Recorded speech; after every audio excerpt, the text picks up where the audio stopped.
전통시장에서요. 정말 매일매일 새벽같이 나오셔가지고 땀 흘려, 구슬땀 흘려 번 그 피 같은 돈. 이게요, 감쪽같이 사라졌는데 이게 한두 푼이 아니랍니다. 장혜찬 평론가님. 네, 무려 430억이 사라졌습니다. 아하. 이 사건의 전모를 먼저 설명을 드리면 이 전주 지역 전통시장 근처에 제2금융권에서 일하면서 시장 상인들과 친분을 쌓았던 40대 박모 씨가 있습니다. 네. 근데 이 박모 씨가 지난 2018년 10월부터 본인이 직접 대부업체를 차려요.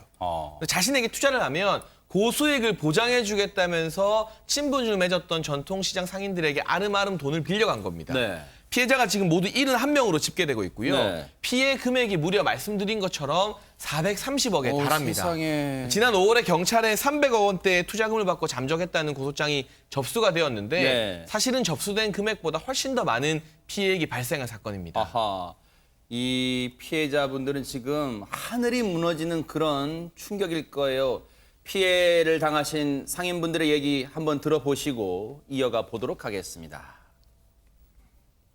2,000 넣으면은 그러니까 80분 달했어요. 코로나 때문에 장사가 안 되고 경기가 안 좋아서 월세라도 메꾸려고.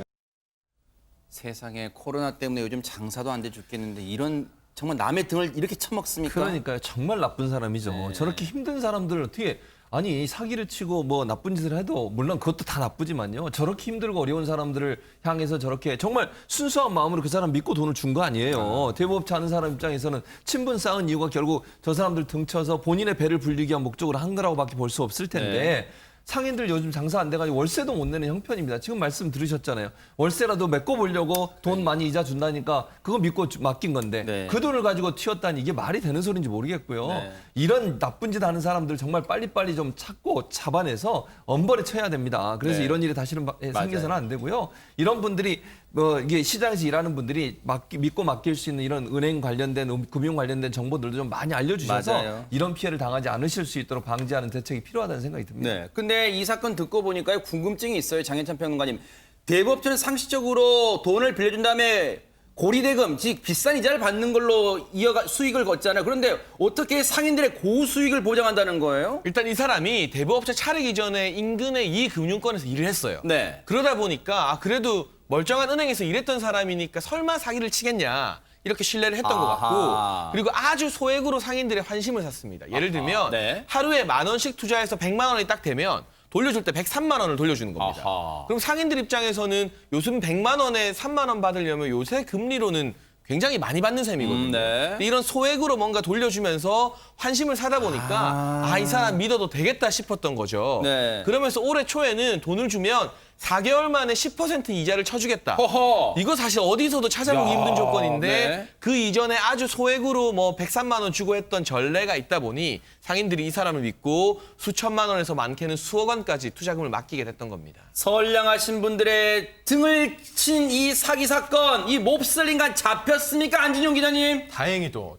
보름 만에 검거됐는데요. 아하. 지난달 중순에 고소장이 접수되고 경찰이 체포영장을 발부받아 추적을 했는데요. 지난 6일 경기도 수원의 한 숙박업소에서 이 남성을 검거를 했습니다. 네. 현재 사기 혐의로 유치장에 수감된 상태입니다. 네. 구속 전 피의자 신문 영장 실질 심사 받으러 가는 이 모습 뻔뻔한 얼굴 한번 보시고 이어가 보도록 하겠습니다. 혐의 인정하십니까? 왜 범행하셨어요? 부자금 지금 어디에 있나요? 계획적인 범행이었습니까? 피해자들 많으신데 한 말씀 해주시죠. 입이 10개라도 할 말이 없겠죠. 정말 어떻게 저런 짓을 저지를 수가 있단 말입니까? 대신 경찰을 통해서 대체 이 사람이 사기를 친 그 430억 돈을 찾긴 찾았는지 경찰 얘기 한번 들어보시고 이어가 보도록 하겠습니다. 2018년 한 10월, 11월 정도부터 최소한 잡아야 되니까 1년 한 7, 8개월 정도 되는데요. 피해자가 한두 명도 아니고 70명이 넘는 거 보니까 이 사람 평상시에 사람들한테 굉장히 잘했나 봐요. 평판이 높았나 봐요. 그 전에 신협에 근무해가지고 시장 상인들 수금하고 다니고 그래서 시장 상인들하고는 안면이 있었던 사이입니다. 은닉 했을 가능성이 높잖아요. 드러난 계좌로는 거의 지금 없는 상태예요.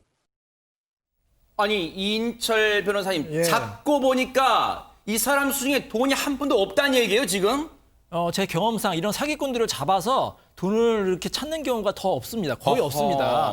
돈을 다 이미 빼돌린 거예요. 아하. 뭐 예를 들어서 현금으로 해서 마늘밭에 숨겨둘 수도 있고 옛날에 어허, 그런 네. 경우 있었잖아요. 그런 사건 있었잖아요. 네. 아니면 차명 계좌를 이용해서 숨길 수도 있고 심지어는 대표 통장을 이용해서 숨길 수도 있고 다 분산해 놓은 거거든요. 그러니까 이 사람들 계산은 뭐냐면 나중에 피해자가 이렇게 많은데 걸릴 거 몰랐겠습니까? 혹시 걸려도 잡혀도 그냥 교도소에 가서 몇 년 살고 와서 그냥 내가 이 수백억 원 편하게 쓰면서 여생을 그냥 편하게 살겠다 이런 계획하에 하는 거거든요. 그러니까 사기를 안 당하는 게 중요하고요. 근데 이런 사람들이 일단 있을 경우에는 빨리라도 한시라도 빨리 고소를 하고 또 민사소송을 같이 하는 게 좋습니다. 아하. 민사소송 같이 하고 재산이 조금 남아있을 때 가압류 같은 걸 하시고요. 네. 또 만약에 이 사람들이 찾아와서 이런 경우가 있어요. 한 번만 좀 봐달라. 합의를 해달라. 네. 합의를 해주지만 내가 갖겠다. 그래서 또 마음이 약한 경우에는 그냥 돈을 받지도 않고 합의서 써주는 경우가 있거든요. 이거 조심하셔야 돼요. 두 번, 아하. 세 번 당하는 경우 있어요. 네. 합의서 써주고 또 다시 고소하기 어렵거든요. 네. 반드시 돈을 회수한 다음에 합의를 해주셔야 됩니다. 근데 이 사람을 잡고 보니까 그 430억은 온데간데 없다고 하니까 상인들은 정말로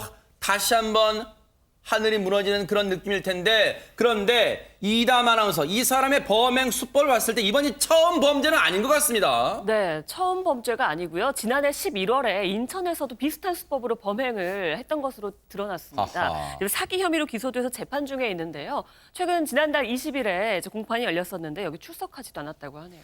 상습범이라고 할 수가 있는데 이인철 변호사님 예. 이 사람 뭐 영장심사 앞서 받으러 가는 모습 봤으면 당연히 구속이 되겠죠? 뭐 당연히 구속은 됐지만 아까도 짚어드렸지만 이제 형기가 좀 중하게 나와야 돼요. 외국 같은 경우에는 뭐 예를 들어서 뭐 몇백 년씩 형을 내는 경우가 있거든요. 우리나라에도 물론 형량에는 무기징역 또는 5년 이상 징역인데 이 사람이 예를 들어서 5년의 형을 받았다. 네. 그리고 이제 피해 변상도 안 되면 또 나머지 돈을 쓸 수가 있잖아요. 그래서 피해 변상이 안 되면 5년이 아니라 뭐 무기징역이라도 네. 굉장히 엄벌에 처해야 될 것으로 보입니다. 최진문 교수님, 예. 이 사람이 지금 저희가 경찰 취재를 해보니까 다행히 지금 묵비권을 쓰지는 않고 있대요. 그렇다면 지금이라도 일말의 양심이 있다면 돈 어디에 은닉했는지 다 털어놨으면 좋겠어요. 그래요. 그래야 됐는데 지금 이인철 변호사 아까 얘기 들으셨잖아요. 우리가 문제는 이런 사기범들이 한 번도 아니잖아요. 두 번째라잖아요. 지난번에 재판 받고 있는데 이런 짓을 또 했다고 하면요. 상습범 중에 상습범이에요. 그리고 자기가 이익을 위해서라면 자기가 좀 감옥에 가서 몇 년 좀 있다 나와서 네. 본인이 돈 쓸 수 있다면 충분히 감춰놓을 가능성은 저는 있다고 아하, 보거든요. 네. 그래서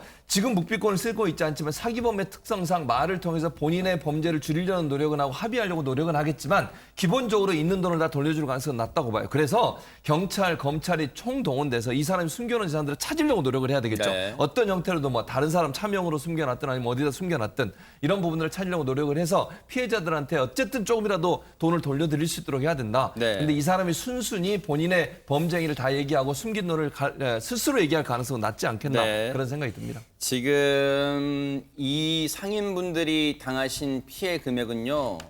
어떻게 보면 한 집안을 만약에 못 찾으면요. 풍비박산 날 수도 있는 그런 금액일지도 몰라요. 정말 제발요. 일말의 양심을 있다면 그리고 후회한다면 반성한다면 지금이라도 그 돈이 어디는지 경찰에게 순순히 털어놓기를 기대를 해보도록 하겠습니다.